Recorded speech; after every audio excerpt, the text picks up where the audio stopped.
As a man has been arrested after an 11-year-old girl and a 34-year-old woman were stabbed in London's Leicester Square in broad daylight. And joining us now is our Home and Security Editor, Mark White, who is live at the scene there in Leicester Square. Mark, I believe you have some breaking news for us, a new line on the story. Tell us more. Yeah, another update for you. We have obtained video of the man we believe to be the suspect having been arrested by the police. He's on his feet and he's about to be led away by those officers. This was after this suspect had been tackled to the ground just moments after a vicious attack on an 11-year-old girl and a 34-year-old woman, that woman, the girl's mother. Absolutely horrific scenes that unfolded here. Police said that they received a call at 11:34 this morning and their officers were on scene within 4 minutes and able to take over the arrest of that individual who'd been subdued by members of the public. Now, just in the last few minutes, we've seen forensic crime scene officers arriving here. They've gone inside the tea shop premises here. We've just had a look inside through the glass ourselves, and it's obvious why they've gone inside now, because that is also a crime scene. It seems that the injured who were stabbed outside the tea shop were then brought in to the shop itself for treatment, and indeed paramedics, when they arrived here, treated the injured inside that shop before they were taken off to a major trauma centre. Now, the police say that the 11-year-old girl suffered serious injuries. She will require further hospital treatment, but they say that the injuries are not life-threatening. The mother was more lightly injured, and she will be released from hospital at some point soon. The suspect, that 32-year-old man, is in custody. Now, the police have also praised the bravery, the prompt actions of members of the public who rushed to subdue the suspect. And they included Abdullah, who was a security guard here at the tea shop, been here for the last 7 months. When he heard the mother screaming, he was out within seconds to tackle that suspect to the ground. This is what he told us. I jumped on him, hold the hand in which he wasn't having a knife, and I just put him down on the floor and just hold him and kick the knife away from him. And then a couple of more people joined as well, and we just hold him until the police came. It took like maybe 3 to 4 minutes. Police arrived, and then they just took him into the custody. And the child, just like all my colleagues, they gave him first aid, and in the middle, police came as well, and they just gave the first aid. Now, this stabbing happened just 20 or so minutes before midday. This area, understandably, was very busy. It's a very significant tourist attraction in central London. 2.5 million people will come through this area in an average week, so you can imagine just how busy it was at the time of the stabbing, and people witnessed what a horrific event was unfolding here, and some, as I say, of those members of the public and that security guard, Abdullah, jumping straight in to try to end this attack. The police are urging any of those witnesses who may have seen it, who may have video material, to come forward. Well, we spoke to another eyewitness who was or is a street entertainer here. His name is Desmond. He didn't want to appear on camera, but he was kind enough to allow us to use his audio, his voice, and this is how he describes the events that unfolded. Two guys brought the man down, and the police came not quite long, very fast. Did he struggle when he was being arrested? No.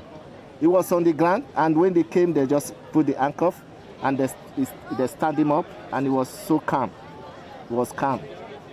And I mean, passers-by, they must have been very shocked at what was happening. What did everybody they do? was shocked. And everybody a lot of people ran. I only took both guys who was just at the same position. They rushed the guy and hold him and put him down. Martin, I think it's worth showing you the video of that arrest again as we bring you some more important detail from the Metropolitan Police with regard to that suspect, that 32-year-old man.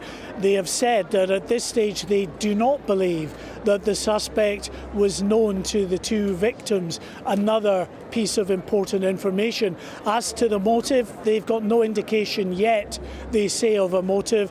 However, what they are saying is there's nothing that has jumped out to them that says that this was a terrorist attack. That might change in the fullness and time as the investigation continues to expand and they gather more details. But at the moment, a 32-year-old man in custody, a man who was not known to the two victims. Thank you, Mark White, for that update. And it's worth repeating again. A lot of people online are kind of guessing as to the motivation behind this. Be very, very careful. The police will be watching this. Sir Keir Starmer has said there'll be a crackdown on anybody spreading malicious information. Wait until we know the actual truth from the police. Please keep yourself safe and do not spread misinformation. Well, joining me now is the former chair of the Haringey Independent Stop and Search Monitoring Group, Ken Hines. Ken, welcome to the show. We speak so often on this channel in the aftermath of a tragic stabbing. This one, Ken, is all the more chilling by the fact that this individual, the police have told us, was not known to the couple. The 11-year-old girl, the 34-year-old woman are now understood to be a mother and daughter. It appears this was a random event happened in broad daylight on the streets of London. Yes, it's so unfortunate that we keep seeing these kind of horrific incidents occurring on our streets. And my thing is simply this. We've got to be much more mindful about the people that's walking in our space, because there's a lot of people, there's a significant amount of people are walking with mental illness, that whether undiagnosed, paranoia, schizophrenia, people are smoking, taking drugs and smoking strong drugs that can affect their mindset. And my thing is simply, on this occasion, I'm only relieved that no one was seriously harmed from the sounds of the report. And also, I'm an SIA doorman and a security, and I want to honour that doorman, the SIA doorman who actually came and put the actual knife man onto the ground in a textbook style, what the training that we're given in order to help de-escalate and disarm people. I absolutely agree. The gentleman that we interviewed there, Abdullah, an absolute hero. Let's hope he's commended for that bravery. Ken Hines, a lot of people oftentimes, they don't put themselves in harm's way because most people aren't trained to deal with this. Most people just freeze in terror. What more can we do? What would you advise to people who are watching things like this unfold? Should they get involved? Should they intervene? Or actually, sometimes it's just pure human nature that makes them do that? Now, personally, I'm part of a group called Street Fathers. We're on the street, we go in these hotspot areas, we're about engagement. So we call ourselves the engagement team. So, and it's our responsibility, particularly with youngsters who are carrying machetes and things of that nature, to either talk them down or get the weapons away from them. It is not an option for them to leave our space with that weapon. Now, I will not advise members of the public to do what we are trained to do or what we are psychologically more equipped to deal with. What I would say, that if you feel that it's safe to do something, please assist anyone that's actually maybe doing so it doesn't bring harm to yourself. But what we don't need is people just glory hunting and videoing, taking social media video and posting it out there without any kind of thoughts to the victim or the people involved in that situation. So once again, as I said, do not put yourself in harm's way if you don't feel like you're able to contribute in a positive way. And if you are, assist people like the doorman. He said 2 people came along to assist him. That's the sort of thing we need. We've got to step up and be the community police. The police cannot arrest their way out of this. They cannot solve everything. It takes time for them to get there. Until that time, we have got to, as members of the public, have got to do what we can do to try to safeguard other people in that space. Well, Ken Hines, as you said, mercifully, police were on scene. It's a very, very busy part of London. Of course, lots of coppers are around, thankfully, and that brave individual stepped in. But community policing, is that the answer? Surely what you need to do, just bang these people up, put them straight in jail. If you're in central London carrying a knife, he deserves to be in prison. Absolutely, but then again, this person, I won't be surprised if there's some sort of mental episode, mental illness going on in this situation here. But how would you know? You know, yes, you've got stop and search. But again, I can't understand in 2024, how come we haven't got those ones that you see in the airport style at the very least, that you don't have to put your hands in people's pocket, but you can warn them to see if they've got any sort of weapons on them. And that, I think that'd be much more balanced stop and search for weapons that people will be accepted.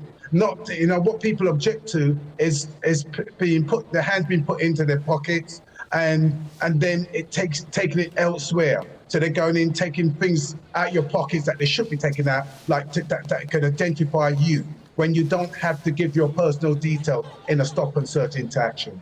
Okay, well, Ken, we have to end it there. But maybe actually, if you object to having hands in your pockets, maybe you've got something to hide. I wouldn't mind. Ken Hines, thanks for joining us. Always a pleasure to have your view on the show.